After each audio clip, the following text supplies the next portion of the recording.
If you're going to say the F-bomb, make sure you limit it to 2 times, not 3. Talking about dirt background drivers and a little bit of AI tonight.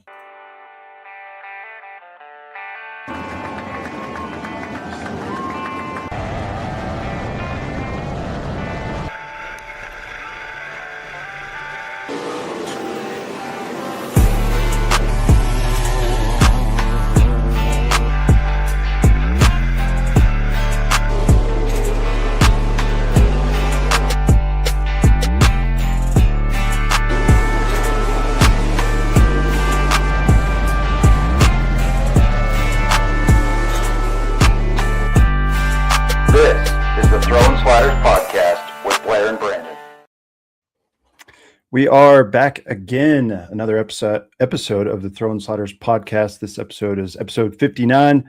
Let's debate this. Throwin Sliders podcast is part of Scrub and Tires Media, the #1 racing podcast in the state of Colorado. Thank you all for making that happen, especially our every weekers. We appreciate you guys tuning in each and every single week. I am your host, Brandon Hall. To my right is Mr. Blair Cooper, driver of the number 32 ASCS sprint car. And let's jump right into it. So as always, this episode is brought to you by Hoosier of the Rockies. Racing season is in full swing, debatable with Mother Nature. We'll touch on that later in the show. But Mark and Samantha Hamilton Motorsports, they're rocking and rolling. You'll see them at the track. You probably already have. Definitely hit them up. They're a proud partner here of Throwin Sliders podcast and Scrub and Tires Media. We appreciate them, and hopefully you guys will use them. So let's get them some ad time and get right into the episode. If you're serious about performance, whether that's on the track or off-road, you already know having the right components and having them readily available is crucial. And that's exactly where Hoosier of the Rockies comes in. They are the official Hoosier tire dealer of Colorado, which makes it incredibly convenient for local racers to get the tires and supplies they need without the hassle of waiting or traveling out of state. What really sets them apart, though, is that they're not just your typical brick and mortar shop. They're right there in the action, trackside supporting racers when it counts most.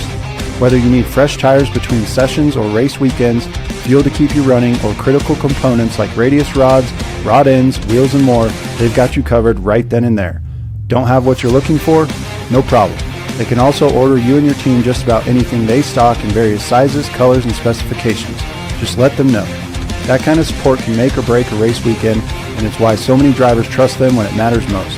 On top of that, Mark and Samantha Hamilton of Hamilton Motorsports bring real experience and passion to everything they do. They understand the demands of racing because they live it, and they're always ready with the right recommendations to keep you performing at your best. They race, you race, so let's race together. If you're looking to stay competitive and fully supported on or off the track, check out Hoosier of the Rockies and see why racers across the region rely on them. Call 303-632-6360. Visit them on Facebook, Hamilton Motorsports Racing, or stopping by locally in Arvada, Colorado. Hoosier of the Rockies and Hamilton Motorsports, the proud partner of Scrub and Tires Media and the Throwin Sliders podcast. All righty, there you go. Hit them up. Get everything you need. Blair, you were just saying, what do they carry now that's not in the ad? You just told me last week. Can't remember what it was. Looking at rear ends from Winners, all kinds of stuff. They just keep adding their supplies. So I'll be getting a bunch of parts from them. And even, I talked to Mark about them putting new axles in rear ends for me, stuff like that. So it's really become an all service shop. And I'm going to have to take you up there with me one day. It's just an awesome place. So yeah, well, you say when, but thank you, Mark, Samantha. We appreciate you guys. Hopefully you guys are tuned in watching. All right. So we got a little bit of everything in the bag for you tonight. We're going to touch on Nick Sweigart's comments post Port Royal. It was about a week and a half ago now. Suspension came about 4 days ago, post last week. So obviously we didn't cover it with Keaton on the show, but we're going to debate that. We're going to talk about a little bit of, dirt racing and how that's kind of taking over asphalt. So be interesting to see if others in the chat agree with us on that. And if there's asphalt racers and fans, please feel free to chime in with your opinions there. And then, Blair has an interesting topic that we'll get to that I'm excited for him to kind of start shooting questions off. So they have tire dope. Yeah, Barry, I don't think tire dope's going to help you, but they got it. Anything for a price. Yeah. Everything's for sale for the right price. All right. So right into it. If you didn't see the social media, obviously Dirt Tracker covered it on their podcast, or on his podcast rather. And we'll read it quote verbatim from Nick Sweigart, so we don't get in trouble for using his name, image, and likeness. But yeah, post race, I didn't watch the race. I don't know, Blair, if you saw the highlights, but obviously he didn't. He won, right? Yeah. And he was still, yeah. Go ahead. And then they had like a late model feature, because that's what a lot of the controversy was also, is that I guess in between the victory lane speeches, he had some time to cool down because there was a late model feature in between. I didn't know that. Yeah, so it wasn't quite right off the bat. You know what I mean? Right off the cuff. It's like you sit there for a while. So that's contradictory to everybody that, if you read the comments online, because they're saying racing is one of the best sports because they shove a microphone right in your face right as you get out of the car. And that's what I thought. As I me too, initially, but if he had time to cool off, I mean, damn, dude. And sure. You still said that. And it's funny. I don't know how you feel about it. Like, I mean, obviously, probably in my day-to-day life and being in kind of blue collar industry, like curse words have become just a part of my vocabulary, for better or for worse. And I've actually tried to go the other way because I just hear it absolutely everywhere. Like when we were kids, it wasn't on TV, and not that I'm some good, obviously I don't care, but just in professional settings and stuff like that, I've tried to back it down a little bit and be like, hey, it's just, especially, I think we can get into that a little bit, but I don't know how you feel, but I also think that, like, if there are kids and families around, personally, save that for the pits. I would not, like I said, I'm not offended by it. I don't care. I just think for the sport, sometimes you do get those really heated things. Now that's where we can get into like a suspension for a year for it. To me, that's ridiculous. And I think it probably had something more to do with track bashing as well. Right. But, yeah. So great points there. Obviously, in everybody's day-to-day life, whatever you do for work, I would assume, when you're having these conversations, like me, for example, I'm on meetings 90% of the day, dealing with clients, so forth. Obviously, you're not going to use that colorful language. If you do, I mean, that's your prerogative, I guess, but it's probably not going to. But when Blair and I, for instance, are off air, you might use a little bit more colorful language, still within the realm of, yeah. So, but there's a time and a place. But anyway, so Nick Sweigart, and his words, not ours, the post-race interview after the late model feature, apparently we found out, we were fighting for the same real estate, and unfortunately, I drove in hard.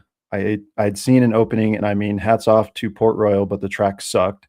There wasn't much explicit racing going on. Announcers want to say it's a real racy track. Not really. We made the best out of what we had. And it was a little bit more than that, but a lot of F-bombs prior to that segment. But that was kind of to Blair's point. I think, you can talk about other drivers, I feel like, all you want, and F this and F them, and as long as you're not threatening them, I suppose. Sure. And you'll probably get away with that. But to Blair's point, I think when you start bringing in the track, the people who own the track workers, etc., that's where people start to get offended. Obviously, because there's a lot of time and money and effort to put on a show. And Port Royal, is a very famous track, right? It's not your local, mom and pop show, if you will. It's a, world-class tours go there a couple times on every scale. So yeah, I think that's where he really got into hot water, in my opinion. If he would have left that part out, I don't think we'd be talking about that. So yeah, let's dive into, I guess, the repercussions of. So as Blair alluded to, they suspended him 1 full year. That came out 4 days ago, and then he issued a public apology, which I did watch that. It's almost stock like standard. It's regurgitated every time someone in a spotlight does something. They post this, and I do appreciate the video showing his reaction more than his. I assume he probably doesn't have a publicist or a PR person. Nah. But sometimes you see just text on the screen, and it's like, okay, he probably didn't even write that. It was his PR guy or lady. So I appreciate the video. I think that was a good effort.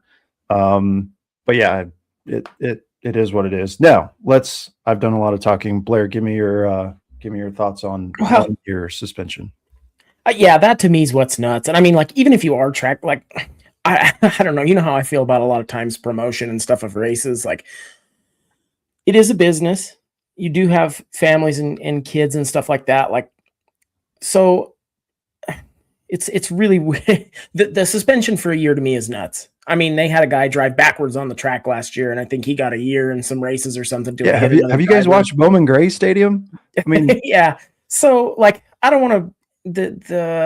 We're so sensitive, like as a track owner or as an organization. Now we may be clear cut in their rules too. Hey, if you do this, you know, flow racing or whatever. I think it was probably on flow or something. I don't know. It was only 305, so maybe not. But at least Port Royal's got pretty good broadcast. I mean, people are watching.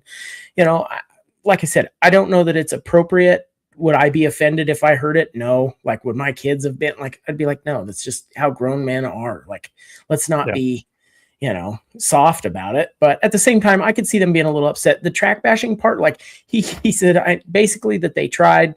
The night sucked. I didn't think it was like, oh, this place is absolute junk all the time. I hate this place. It was just like, sometimes it happens.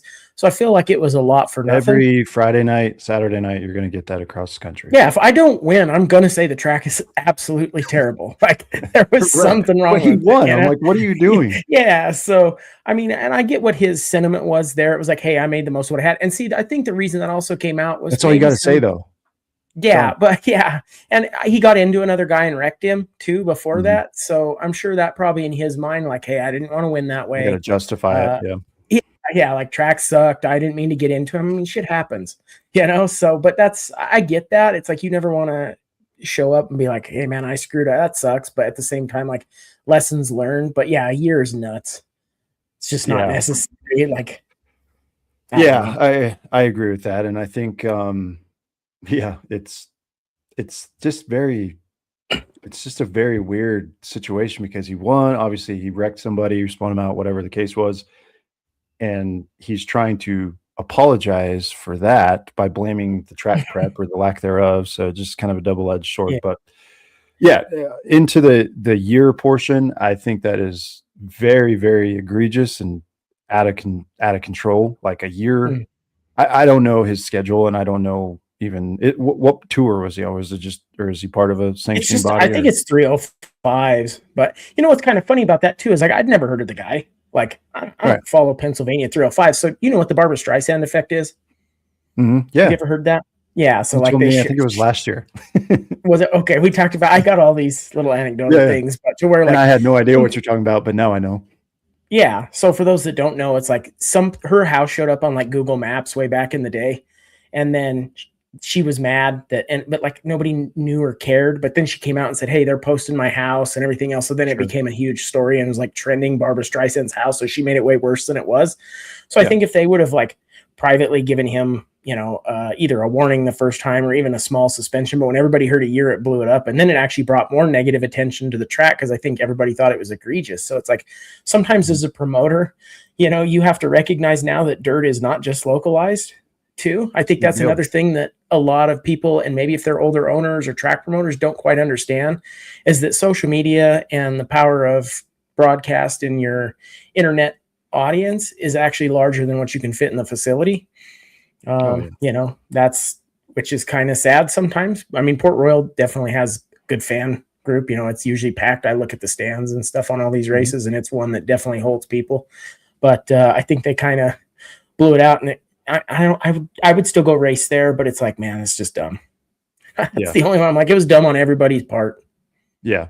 And I agree with your wife there, that's saying they made an example of them. And I feel like nowadays that is the standard, if you will. Like, if you mess up and it hasn't been done in the past year or 5 years, whatever, like, we are going to set a precedence here, and just to prove or show people like, hey, we're not messing around. But yeah, a year is absolutely crazy. You know, you heard things like docking points or a fine or something, but well, they took the purse away, they negated the win, took the money. It's like, Jesus. Yeah, man. Like, that's nuts. You act like somebody got their feelings hurt. Yeah, like you act like he like drove in around the track backwards and just T-boned somebody, and there was like safety involved, and like, that's crazy. But yeah, I don't know if once the dust settles and people kind of get over their sour, hurt feelings, that they'll maybe relook at this. And I'm sure I don't know the guy from Adam, but maybe he'll have a private conversation with the promoter or track owner and say, hey man, like, I think that's a little egregious. Not really an appeal, because I don't know if that is a process with like a local guy type of thing. Like if you're in a sanctioning body, sure, but I don't know. But maybe he'll start the appeal process and we'll hear more about it. He probably runs. I didn't get that far into it, but I bet I'm assuming that's probably a tour. I don't know that 305s are a weekly deal at Port Royal. It's probably everything. They've got 10 tracks in that part that they could race at. So I think that like trying to get if he's running for points, that's a big deal. Yeah. Right. Or regional or something like that. Mod guy. Oh yeah, a mod guy would have never done this. Oops. Yeah. Yeah. Well, that's about right. Yeah. Well, I'll Barry, the next time you get a chance for an interview, I'll give you $5 if you say the track route just sucks. Just win the race. Yeah. Well, that you gotta win first. But yeah, so that's that. Unfortunately for Nick and team, but I guess we all learned a valuable lesson. But I don't know. I think it's to Blair's point. I think it's people being emotional and soft and a knee-jerk reaction, which maybe they intended to have this much coverage on it, and to Tara's point, to make an example out of him. But yeah, and you know what? Like the only, like, to play a little devil's avocado there, that's why I also liked dirt racing better, is because it's not so corporatized like NASCAR. If you would have said that in NASCAR, the fines coming down, you had the TV rights, all the shit. It was just going to be a massive issue. But like, so that's why I'm like, yes, there needs to be some level of professionalism. Also, like, dirt's cool because it's not mainstream corporate, even though there's like bigger. So let's keep it that way. Yeah, to let stuff go also brings some money in. Like it's just a fine line of balance, and it's going to get harder and harder because you're starting to see more and more money pour in. Even like when we talked with Keaton last weekend, and Barry can attest to that. Even the mod guys, like sport mods, B mods, A's, all those guys now are stackers. A lot of them have multiple cars. It's like, if you've stayed in racing this long to where it's become kind of a niche thing, it's not like the 70s where every weekend it was standing room only and pits were at capacity. Sure. If you've stayed in it this long, you're probably pretty dedicated. And so now you're seeing the money come in. But yeah, it's just going to be a fine line, and I guess we'll see how it goes. I don't know. I hope it doesn't get that corporate, but I think that's what's hurt NASCAR. But also, like, I understand you can't be on network television still dropping F-bombs and stuff. Yeah. But anyway, I don't know. I'm always told. Yeah, two more, I guess, points here before we move on to the next segment, if you will. So number one being, I used the example of Bowman Gray, which is an asphalt track in North Carolina. Those guys you could look up every single week, and there's people just bashing each other after the race is over with their cars, putting people in harm's way, all that stuff. And I'm sure there is suspensions and fines and stuff that we don't hear about, but like, that's just a normal Saturday night for those guys. And secondly, to Blair's point, that is the cool part about dirt racing, is because you do get to see a fist go through a window or someone jump on the hood or something like that. And it's just, it is what it is. And I'm not saying we're advocates of that, but like, that's just your normal, dirt track race scene every Saturday night or whatever. But let's keep it that way and not, put politics in this. But like Blair said, when you bring in, I don't know if it was Flow or Dirt Vision or whoever was broadcasting it, then you get that effect. And secondly, being a football fan, I was watching the draft over the weekend, and I don't remember the guy's name, big offensive tackle that was drafted, in the first round. Literally on stage, after he hugs, bear hugs the commissioner, they stick a microphone in his face, and his words, not mine, said, "I would die for this shit." Like, and that's on, I mean, that's not bad. It's not bashing him, but it's still like, okay, like, that's a pretty bold statement. But anyway, it's just, I don't know. I guess it's a case by case deal and how people deal with that. So enough of the F-bombs and getting suspended. Well, that's one thing. Like, my favorite thing to see is just when a guy runs up, my favorite sprint car move ever, and I would love to use. Well, I don't want to, because that means you got wrecked. But if somebody just absolutely trashes you and you run up and pull a guy's plug wires, and he's still strapped in. Oh, that's the best. Yeah. Anyway, I mean, because on a sprint car you can get to him. Right. Like, there's so many. Yeah. I don't know. Anyway, it is. It's done. But at least we got it. We covered it. Yeah. I don't know that we made any progress there at all. No, I don't know what's right or wrong. But I mean, we stated our opinion for what it's worth. Yeah, 2 cents. Anyways, let's transition into I really don't even know what to call this topic, but I was talking with Blair, and obviously we put it in the show notes for everybody to kind of follow along when we made the episode. But in my opinion, and I'm sure I'm going to rub some people the wrong way, and that's okay. Everybody's entitled to their opinion, but I just feel like obviously we've talked about it ad nauseum. How the trajectory of dirt racing, whether it be sprint cars or late models or midgets or whatever you want to say here, it really doesn't matter. But you're seeing these guys and girls that are predominantly dirt car racers. That's their background. That's what they do week in, week out.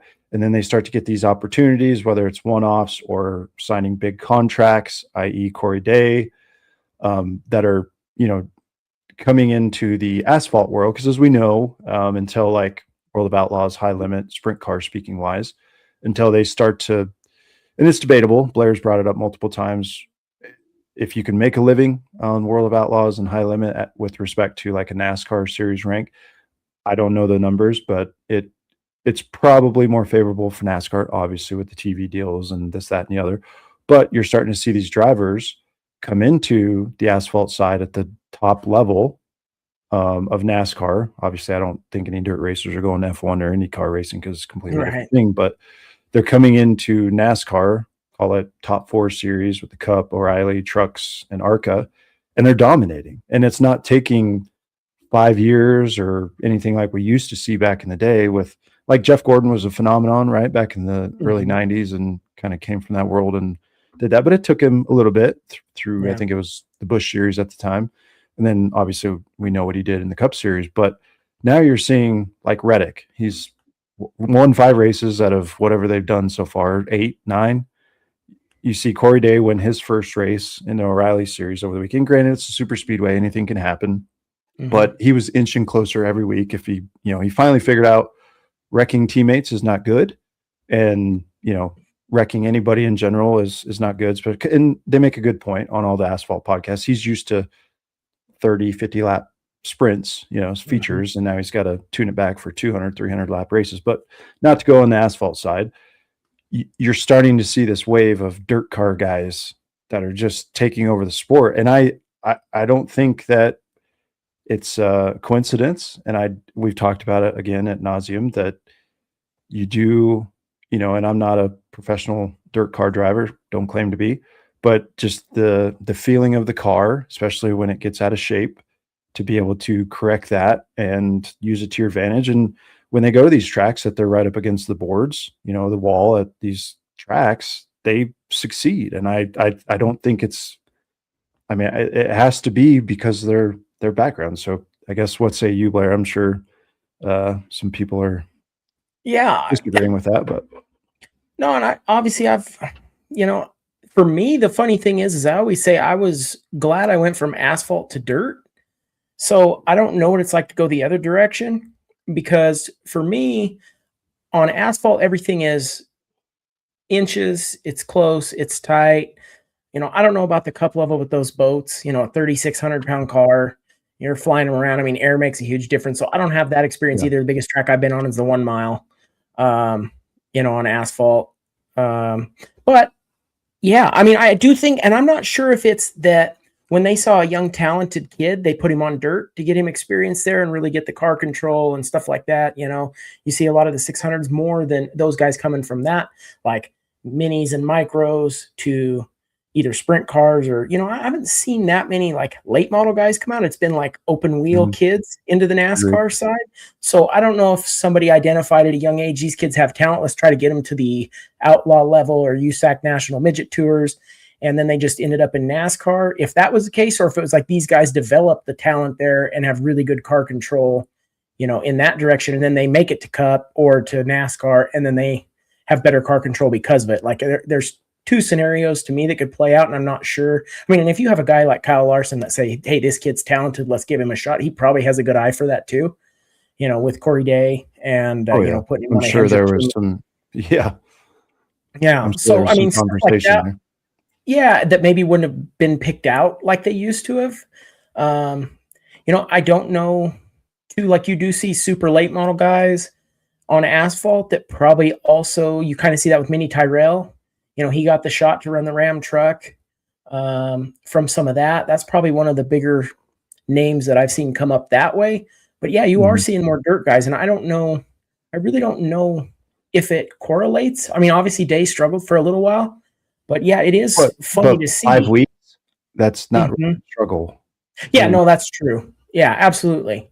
Yeah, no, you're right. That makes sense. I don't follow it as closely. I mean, I know you still watch more asphalt No, stuff. I mean, I was just pointing out that, like I said earlier, like you back in the day, even probably 10, 15 years ago, and it could be the way the cars are, because everybody's, a little bit equaler, and the Cup Series cars, from what we're told, to handle like a dream, which I think that's insane. They need to make them out of control again. But you're seeing these guys. Corey Day is a great example of, whatever it's been, 5, 6 races. And he did some one-offs, last year in the then Xfinity series. Sure. So let's, call a spade here. It's not like he hopped in for the first time, 5 races, and he won. He had some experience. And I think he even, memory serves, he might have had a cup start or 2 last year as well. But in any case, call it 10 races at best, and he's already winning. I think it says something. And I think, obviously Reddick and Larson have been in the Cup Series for, 10 plus years, whatever it's been each. But I think the cool thing is not so much Reddick, but like you see these guys, and we've talked about it too in the past, but like you see these guys still going to, obviously Larson, half owner of High Limit, but you see these guys jumping in whatever dirt car throughout the week if their schedule allows. And I think it still sharpens their skills, no matter, if you're a 2-time Cup Series champ like Larson, or, it still helps. And I think it's taken over, to be honest with you. Well, and I think, go ahead. Oh, go ahead. No, go ahead. No, I was just going to say, I think that it's not over. It's going to continue to keep going. And obviously you got the Cars Tour, which a lot of the asphalt guys are, getting picked from and stuff like that. And the Ram Truck Series deal they did was pretty cool. But I think the dirt crowd is going to overrun the guys that are getting handpicked from the asphalt side for sure. Well, and here's another thought is, when you do find a truly talented dirt guy that's not coming from huge backing, is maybe some of the asphalt guys that have actually gotten those rides, the talent level and pool has been degraded because they can actually buy the ride. So maybe they truly, if it was another, I mean, maybe if it was equal, your best guys got the seat. Maybe it's even. Maybe the asphalt guys are better. But I mean, we all know, to the NASCAR stuff, you come with funding or you don't come at all anymore. That's just not, I mean, or you have somebody like a Larson who vouches for you and says, give him a shot. And maybe that's what they're, because they see these guys on the road racing dirt. I mean, obviously he's probably the biggest advocate for those guys, and maybe a Christopher Bell or other guys that have made it and come from that. That's to where they I forgot about. Yeah. Great example. Yeah. Maybe they can say, hey, here's a guy that's, really looks like he's naturally skilled. Let's put him in there. And then you've got some kid who's like, oh, I can have buzz balls, cocktails, throw me some money. And put me in the seat. And it's like, oh, well, did you really deserve that ride? And the answer for a lot of NASCAR, and why I was kind of checked out on it for a lot of it, is no, you didn't. You could just afford it. And I mean, we even saw that with F1. What was that? I think it was Russian. The guy basically bought his kid a seat. What, $750 million it cost him, or something egregious. So he can go on at any level. And then obviously the cream still rises to the top. Yeah. But that probably is maybe why the dirt guys, because it's like they really needed a shot, or, finally got a shot. It's like they could drive anything. I don't think it matters. And maybe that's what dirt teaches you. And I think there's a couple comments here, even Barry, like if there's more opportunities on dirt, that's another thing. Like Clausen was actually going to go the Indy route and had got some seat time. Sammy Swindell got some seat time in Indy back in the day. But there are more opportunities to make money weekly, and which means you're just going to be in the seat a ton. And I know for me, like if I had the opportunity to race 60 times a year, I think we talked when you guys, before I was on the show with Booback, and he said that was like a light season for him. I mean, you become so in tune with the car. It's like driving your street car around, and then you get all the little nuances of something's this far. We're an inch off on stagger or wheel spacing. I mean, because it's like putting on a glove. Yeah. No, I agree with everything you say there. And it's we could have a whole another episode just on that, the money and the backing thing. Plus, if you're like kind of in that middle ground of like, hey, I got a little bit of money, but not enough to get in like the, top 3 echelon of the top series and, NASCAR Cup Series or O'Reilly Series, then you're going to be stuck in a B or C tier car. And you're never going to be able to, I say never, you're most likely never going to be able to prove your talent because your equipment's not there, because you can't bring the funding to get you in an A tier ride. And then there's lifers in the O'Reilly Series and in the Cup Series, and they're going to run 30th every week, and they've accepted that. I don't know how they make money, but they are, I guess. If you can get it. Yeah. I wouldn't mind. I'll go run 30. I mean, I would hate that. I'd be absolutely miserable. At some point, the competitor in you is like, damn. Like, I would actually hate that. I'd rather go where I can really compete. Yeah. And that's why people are always saying, like, on the national NASCAR tour, they're like, I'd rather have 10 starts in A or B tier rides than run a full season in C or whatever. But never the case. It's interesting. And I do think there's more opportunities for dirt. And I do think, Corey Day, since we're on that topic, is an interesting, and I'm obviously biased because he's my favorite, sprint car driver. But I do think it is. And when we posted that, shared that post from HMS last year, like he's signed, I had no idea. Obviously, we're not close to them or anything, but had no idea that was going to even come to fruition. But I think to your point, it was just like, obviously with Jeff Gordon and his dirt background, and he's the whatever position at HMS. And then you got Kyle Larson, who's, kind of head honcho as well over there in a sense. They're like, hey, like this dude's the next me or you, Jeff, like we need to, get him going. And I don't think that's probably quite what we see too often. But I mean, Joe Gibbs did it with Christopher Bell. I mean, it does happen, but it's not a every year type of thing. But I mean, when you can drive a car, you can drive a car. Everybody's going to see that. Which to me actually sucks. I'd much rather see Corey Day rip in the sprint car, or a midget or anything like that. Like NASCAR, it's just because there's more money to be made. Like, I don't think it's a more dominant series anymore. When you watch these guys, like last night at Kokomo and the USAC midgets, I mean, the names that are there now, it's just that you don't have a 2.5 mile track that can seat 250,000 people. And you can bring in massive revenue, and it's ingrained in the history of the country. I mean, so I don't have a problem with NASCAR, but that's really there are some limiting factors to dirt. Like Eldora can hold 30,000 people at best if they build it all the way around. Knoxville, same, 33,000. So it becomes a money game. And that's still the other problem, like why guys leave. But we've talked about on the show before. Larson even made the comment that like a top 5, top 10 World of Outlaws guy can make more money than running the back 2/3 of a NASCAR field, even at the cup level sometimes. I mean, that's, and granted, you're racing three or 4 times as much, but it's like it is possible. But I still think like they can raise their driver profile just because there's still that major eyeballs with network TV and stuff like that. And we talked with Chase Rodman. That's changing. Yeah, of course. Yeah. So until the money deal changes a little bit, but then that also comes into what we talked about earlier. Like then it changes the sport again. And I think it's a harder climb, but I think what's good about that is that they say, all these people say, hey, this guy came from dirt. Well, a lot of people haven't watched dirt because they looked at NASCAR as the premier series, even though I don't really think that's the case anymore. It's just bigger scale, right? I mean, of course people associate that with higher quality, and that's just genuinely not the case.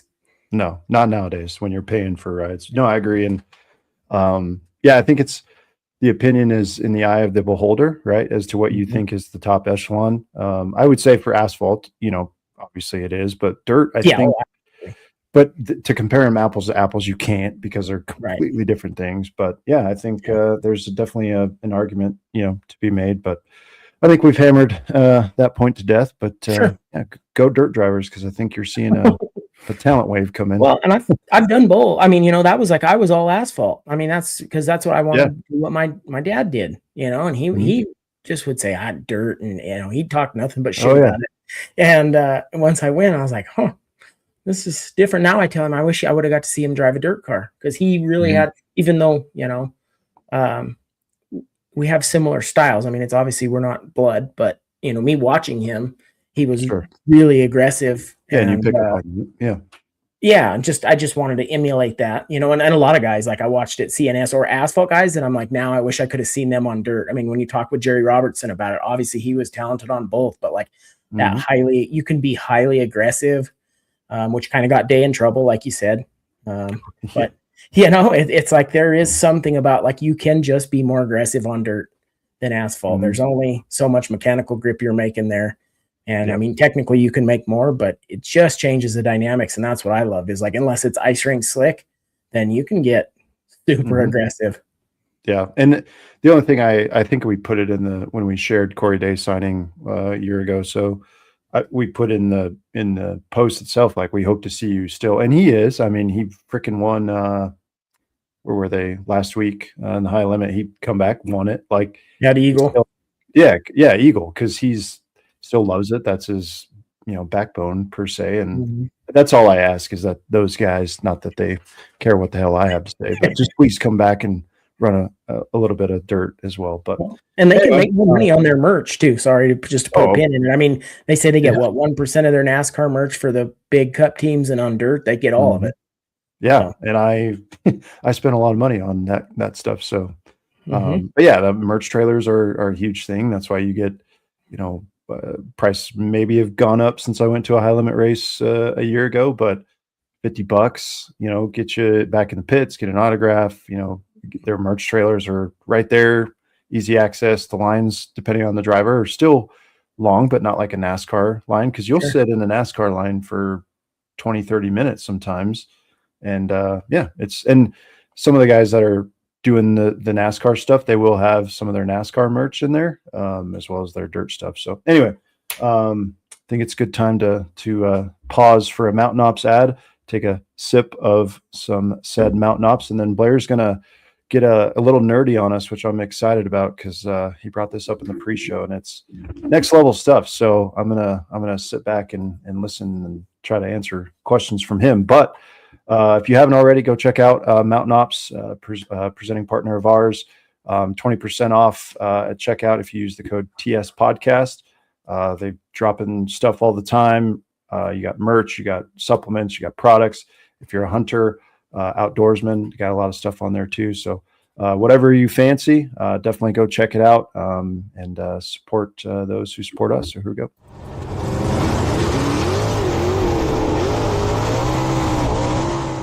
Whether you're chasing checkered flags, chasing elk in the mountains, casting a line, or crushing early morning workouts in the gym, there's one name every high performer should know: Mountain Ops.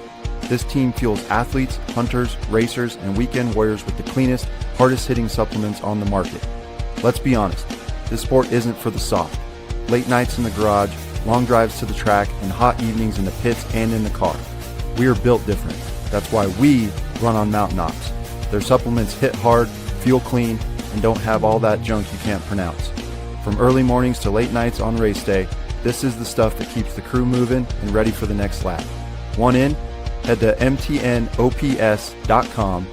enter code TS Podcast at checkout, and get 20% off your order. That's right, enter code TSPODCAST at checkout for 20% off your order.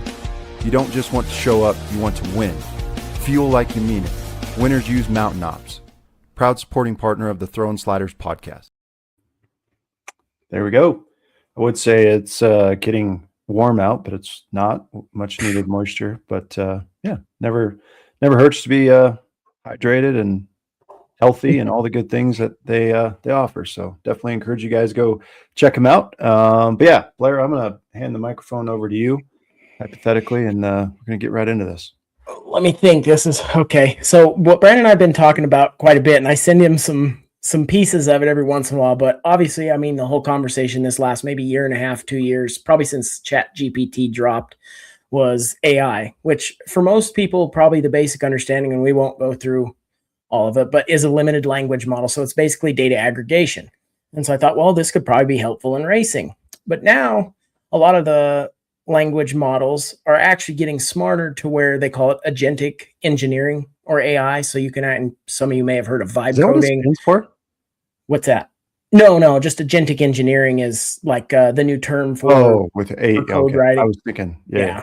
Sorry. Yeah. But anyway, so like agentic AI is closer to more to like the realm of human intelligence replication. And what I've started to do, and this has been me laying in bed at 3 a.m. after I was like, I got to be in bed by 10:30, is putting in every setup I have. I've been down to the granular level of I'll take pictures of the dirt at racetracks, and then say as it's learned, I can basically get it to decipher if the soil's loamy, clay, sandy, and if it makes a mistake, then I correct it and tell it to save it and bank it.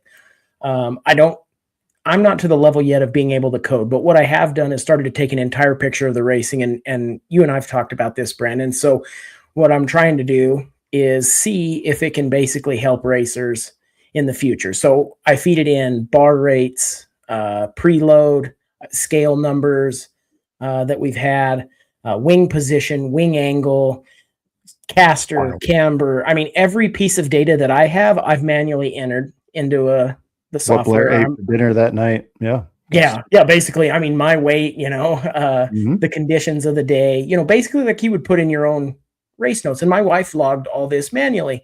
So I thought I'm going to start taking hers. And like, I actually did the last 3 races from memory and then what the car felt. And what I'm hoping that will come as a tool for us is being able to take then for like a 600, they can do data acquisition on the car, GPS mapping, throttle position sensor, brake pressure, all those things to help make us a little bit more knowledgeable in what we're doing as far as setups and what worked, what didn't. Because we've talked about this a lot too. Like my wife and father-in-law, they help me out and they've learned a ton. But there's no, like 30 years, you watch a guy that's been at the races at a high level for 30 years, he just knows more about what the car's doing by looking at it going around the racetrack.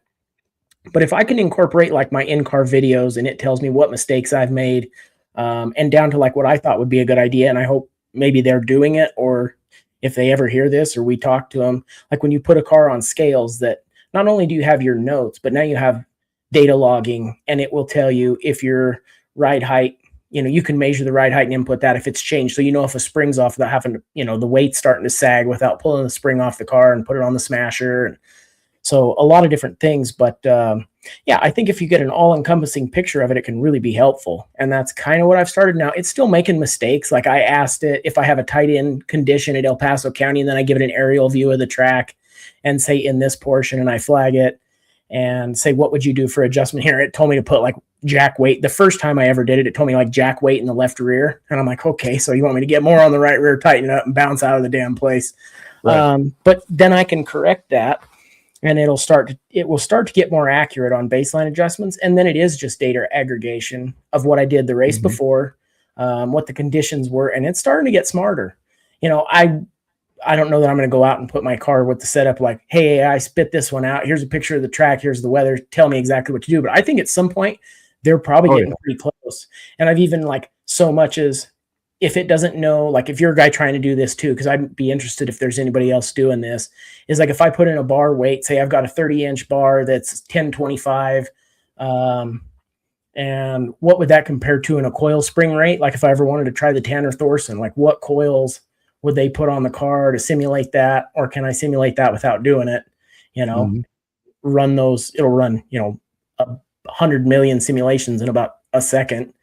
I just think it's going to be interesting to see where the sport goes with that. Because I get tired of hearing like, oh, AI is changing the world. It's doing this, it's doing that. It's like, it's still pretty basic unless you're in like high-end tech business. Yeah.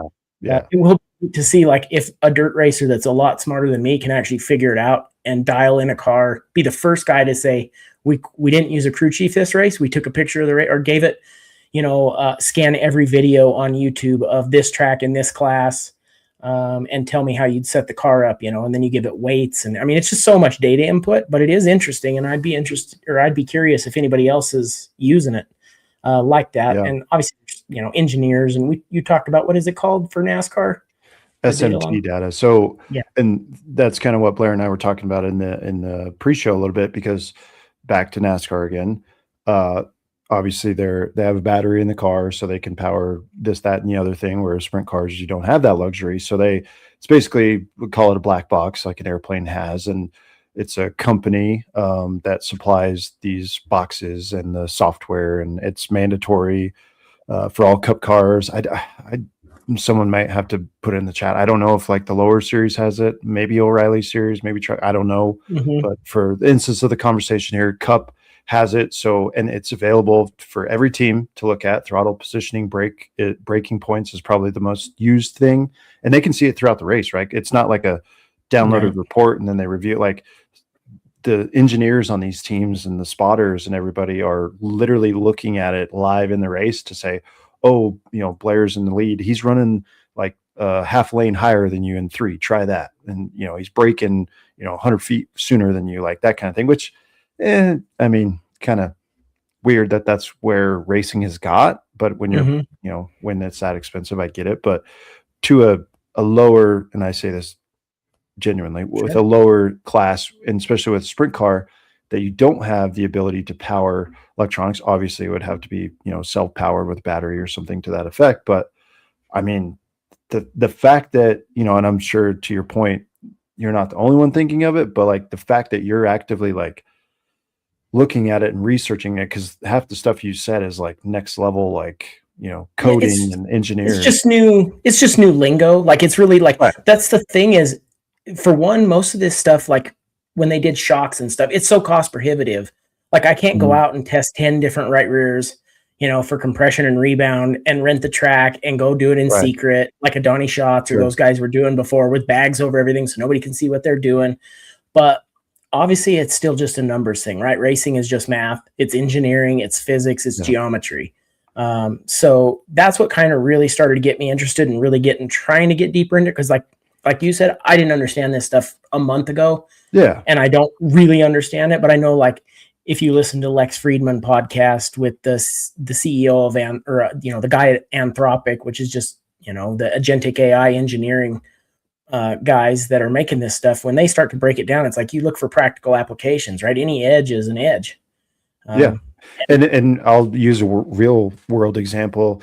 I'm not going to name his name, but a coworker of mine has started, building, I guess, what do you call it? A chat or a bot or a whatever you call it, to help us in our line of work in construction and stuff like that. And if that, comes to fruition, I mean, that's next level stuff that, make our lives easier. And whether you're a fan of, AI, and like Blair said, like some people are like, I'll never use that. I'll throw your phone out the window if I see you on chat. You got those people, and then the people that are like, hey, if anything to make your life easier. But with the instance of racing, I think it is kind of that new wave. Obviously dirt is a little bit behind, and you're limited, like I said, right? Like, you don't have all the 14 volts going to stuff, and that kind which of thing. I appreciate. I am a pure in that sense. Like, when we actually throw the green flag, I want the car. That's what got me into it, is I want it to be as simple, more driver oriented as possible. Like, let the best guy win. But obviously, this is how racing's gone. Now we got tools to help us. Hey, where do we go wrong? What can we do better? And that's all you're doing. And if I can use it better than like a guy that has 30 years of knowledge on me, just to give me any help in the right direction. Like, if it's a snap decision, and like, I'm colorblind, so I can't see the dirt very well. Like, I know on the track, if there's moisture there, I can find it because it's just shades, right? Like, I have no problem with that. But like, we've gone to places and it'll be like black slick to where, on a super tan soil. Like, when you go to Wyoming, you're from Wyoming, like the soil's kind of like what it is here in Pueblo. It's super tan, light colored. You can find the moisture, but when it starts to, I took a picture of showed pictures to AI of a couple tracks, and it pretty much, like, to my knowledge, identified what kind of soil it is. Like, it's like, there's no clay in this, it's 20% sand, stuff like that. So that just gives me an idea what the track's going to do as the run goes on, right? Like, that's the big advantage. I put it in from Sweetwater the first night. It said it took this streak of rubber, and then I told it how many laps it took to come in. I've just been going, it's really kind of, I drive myself insane. No, I if I was that vested in it, I would be up at night too. But I think this is cool stuff. I mean, this is next level. And the fact that, I'm sure that, like I said, there's other people dabbling in it or whatever. Sure. And most of the people, like maybe some of the guys listening to the show right now, that maybe don't have the time or just are like, that's way above my pay grade. I'm going to wait until it comes out and then I'm going to buy it. But if you can be one of those that kind of be a pioneer, so to speak, of it, you're already ahead of the ball game, because you've already, and not to say some tech company or engineering firm will actually come out with it, and you can buy it for freaking 15 grand if you so choose. But like, I guess what I'm trying to say is kudos for you for, stepping in the, saddle and saying, I don't know what the hell I'm going to do. And I don't know what I'm doing with this, but I know enough to be dangerous. And I know that it can help me. So I'm going to figure it out. Like that's bold. And that's honestly sick. And I think what really struck me is like there's set up apps and stuff already, right? You can log all the stuff you've done. But this is like, without it being an app to sell, it's completely customized to me. So if it saves all the data I've ever put in, like even if I can't use it technically to advance anything in my racing or average finish position, like say 15 years down the road, it will have my career statistics basically of how many laps I got to run. I can see if I improved over time, just the aggregation of that. Yeah. And like where I struggled, my best, worst places, probably what I did wrong, and it's just only getting better. And that's what kind of blew me away is I was like, can you scour things like fuel? Like, hey, how much fuel do I need for this race? Well, based on 5 races, you need this. Yeah. Cause that's what I'll do too. Is like, that could be a difference between a podium and running out of gas. And then it automatically, like, then you can input data from like my laps and all that. You can see how many cautions a track averages.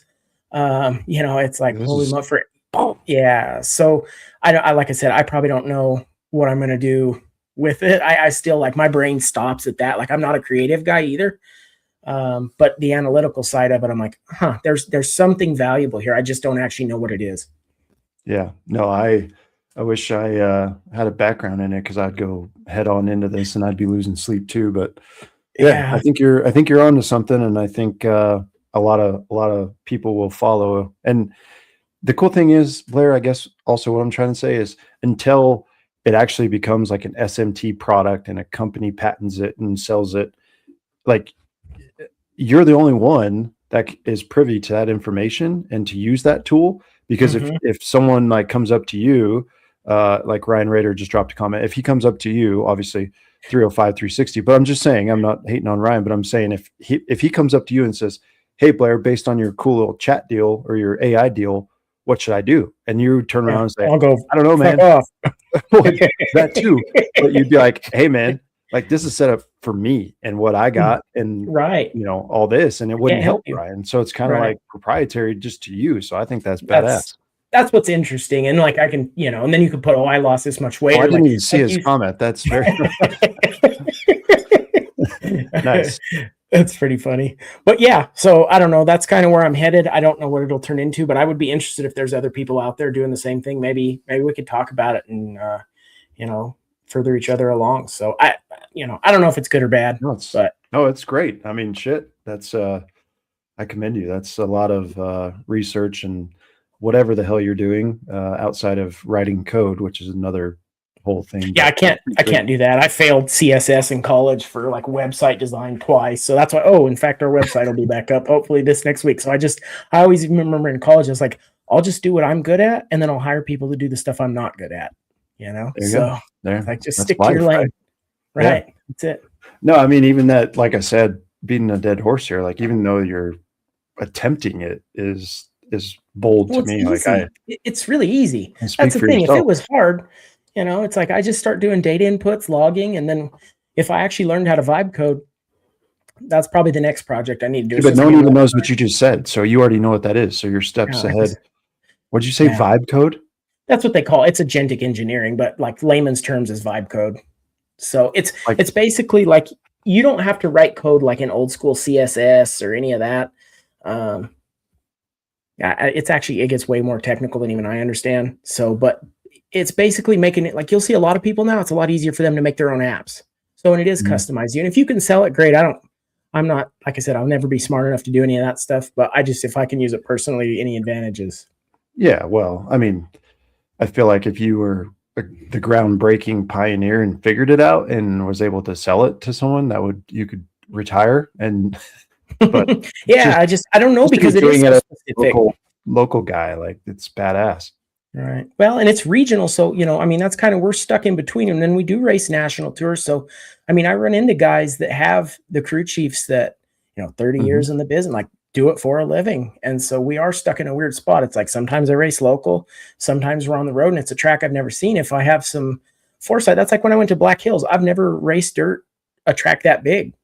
And, even getting like, if you could tell me possible, like a range of gear ratios to be more exact than what I can spit out in my head by looking at it and going, am I going to be at 125 miles an hour at the top end there? Or, do I need, or put it in and, now they already have that to where you can do a gear change off my Race Air Pro. So I can take that data and plug it in and add that to it. Like the damn freaking mad scientist over here. The first time he pulled that thing out, I was like, I'm gonna stay clear. I don't know what the hell that is. But anyway, it's good stuff. So if anybody smart was actually like literally like I run into smart people all the time and I'm like, holy shit, I am so stupid. You know what I mean? So if I can do it, I can just imagine what somebody with some actual smarts could do. Well, I mean, you're pretty smart for attempting it anyway. So anyway, good stuff. Right. AI taking over the dirt world. We'll pick this up in a year and see what kind of data I have. We'll post it on here. I don't care. I mean, unless I'm winning every race, but that won't. Yeah, don't post. I don't trust it. Yeah, but I wouldn't care. Give it away. Like you said, it's really like my brother and I drove. We could have almost like finish right next to each other on asphalt, and we had completely different setups on the car. He couldn't drive mine. I couldn't drive his. No, so that's the thing. Like it's like I said, it's proprietary to just you and what you inputted on it. But I think once you get maybe that's something it could do is like you see the video, whether it's like outside or inside the car, and it's showing you throttle traces and brake traces, and like that's like for local stuff, like that's insane. Yeah, and I mean they're gonna like you're not even supposed to have a whoop strap on or anything anymore. So like I know that. Like I said, I was going to get into that. Yeah. If there was going to be like rules and stuff, if you start strapping something to the car they'll be DQ'd right away. So, I mean, like that won't happen, but even if it can diagnose my videos and it says you braked 20 feet here and your exit speed was plus 3 miles an hour. And then your lap time was 2/10 faster. Well, it'll be able to calculate, speed over distance, looking at an object on the outside. And like, so it like you said earlier, like in the pre-show, like I don't imagine there's any bylaws or anything that says you can't do that in practice, right? Like obviously in heat some places are no-go all the time, but like if you were out testing or something, or even like if the video shows, like that's the other thing that I posted a video not too long ago of that late model Ricky Thornton Jr. That's the best video I've ever seen from a race, like better than NASCAR because it's actually the sound quality and it's not made for TV to be so crystal clear, but you could see like the nuances of his air cleaner pre-filter, like vibrating, it's starting to pick up air and stuff. So I imagine that once it's trained, say it sees 10 laps, it can tell if you drop the nose another half inch, like when you went on corner entry. Well, it's not against the rules to use like a GoPro for like your foot cam and the foot box. So you can tie that in. Yeah, and then if it tracks with your MyLapse data, you've got, it's just a poor man's way of doing the telemetry like you talked about with NASCAR without actually having to run in-car telemetry. Yeah. That's wild, dude. I'm excited. I hope you figure it out because I do too, because I'd like to win some damn races. And I'm not like that's what's so hard is like, my crew does a really good job, but there's some stuff that if you can take data and stuff from these big teams and start to aggregate everything, that's it. So we'll see. It's good stuff, man. And like I said, we talked about it in the pre-show and Blair was kind of hesitant to bring that up, but I'm glad you did because that's hope others feel. We'll follow along. We'll see what I might start incorporating little things. Like I've already looked at, I've asked it, here bar weight change, if the car's on the right rear, I've started playing with it and I just haven't put any into practice. I got to learn. I'm 10 years behind where I really feel comfortable with setting up a car. Sure. Well, we're getting there. The byproduct of starting when you did, but you're trying to, get up to speed at warp speed and there's nothing wrong with that. So yeah. Well, appreciate that insight, Blair. That's really cool. And we'll keep up with his progress there throughout the season here and see what happens. And if he starts winning, then it worked and we're not going to share shit. So we'll at least that'll be the interesting part to see. Yeah, no doubt. And track it accordingly. Yeah, we did want to, that was kind of everything we had for tonight, but we did want to touch on, yeah, thanks, Danny. Yeah, Did want to touch on two more things tonight. So hopefully Mother Nature cooperates this Saturday at El Paso County. Blair will be racing. I will be there if the weather holds out. So cross your fingers there. A lot of rain this week forecasted. Saturday does look okay. Not the warmest day, especially into the evening. So if you're planning on attending, certainly bring that jacket and everything to keep you warm, because it's going to get down into it's like the 50s probably by the time we're done. Low 50s. No, it's colder than that. Remember well, by the time sprint cars are done, we usually get to go on these nights. Yeah, fair enough. Well, depending on what class you're either running or watching, it's going to get down into the 30s, the high 30s. So be prepared for that. We'll see what Mr. Bellum wants to do or not do throughout the week, but fingers crossed there. Lastly, you guys see it every time we post the episode post show. We do have the mailbox open again. We'll drop it in the link when we post this episode, when we put it on Spotify and Apple and all that good stuff. Please click on that. Let us know any questions you have, comments, how we're doing, how we're not doing. We'd love to hear from you. We want to get that rolling. I have done a poor job of broadcasting that. I need to do better about that to get you guys kind of in sync there. Obviously, we love the live interaction in the comments week in, week out, but it's just another way to reach out to us and maybe get a question that you have on the show. And if you don't want us to use your name, by all means, we won't. But anything you want as far as future guests, future topics, anything you want us to dive into, or just drop us and say, hey, Blair, you suck, or Brandon, you need to quit saying, filler words so much, whatever you want to do. We're here for it, and we'll read it. So wanted to throw that out. Again, it'll be posted on our Facebook here when I extract the audio here in just a couple minutes. So I don't know if you had anything else, Blair, but that's all I had. No, just, I think maybe too, if our audience wants to let us know, I know clips obviously, but if we're going to keep going Facebook Live, I know a lot of guys like to watch on here, but it seems like other platforms are really starting to take over. And I do love doing it here just because of the old regulars and everybody that we've had, but we might be starting looking into that. Still, Spotify is probably the main place. So go rate and subscribe on Spotify. That's probably our biggest platform by far. But we'll still keep doing it here for now. It's been fun. It's been good to us, but definitely, as you can see, like live viewership has changed. Most people aren't watching it live anymore. It's all after, but it's for our regulars, love to have them in there. Yeah. So I think we're probably going to be at records this year, which is fun, so at least it's going somewhere, but I definitely have noticed a fall off on here. So maybe you and I'll talk more about that, Brandon, but guys, let us know what you think. So, but definitely go like it on Spotify and subscribe there and rate it a 5-star. The reviews help. We'd have never asked for reviews, and that's a shame on us. So that's the only thing that hurts us there. But yeah, no, I think we've got a couple on Spotify, which appreciate you guys who have left those. Yeah, I mean, like Blair said, analytics are, and it's all a testament to you, the viewers and listeners, because without you guys, we wouldn't be able to sustain this each and every single week, and it would be all for naught. So we appreciate that, and spread the word.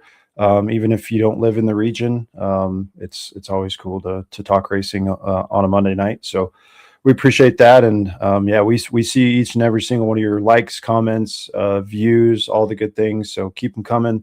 And it helps us grow and helps deliver hopefully good content to you all. So with that, Danny and others that will be hopefully in attendance this weekend at El Paso, looking forward to seeing all you guys, and obviously wish Blair and the crew best of luck this weekend, and we'll see what happens if Mother Nature holds out. So with that, we'll be back again next Monday, 7:30 Mountain. So set your calendars, and we'll see you then. Keep throwing those sliders. Later. This was another production of Scrubbin' Tires Media. The Throwin Sliders podcast is hosted by Blair Cooper and Brandon Hall. Video and audio was created by Bryce Holcomb. Please like, share, and leave a 5-star review. And as always, keep throwing those sliders.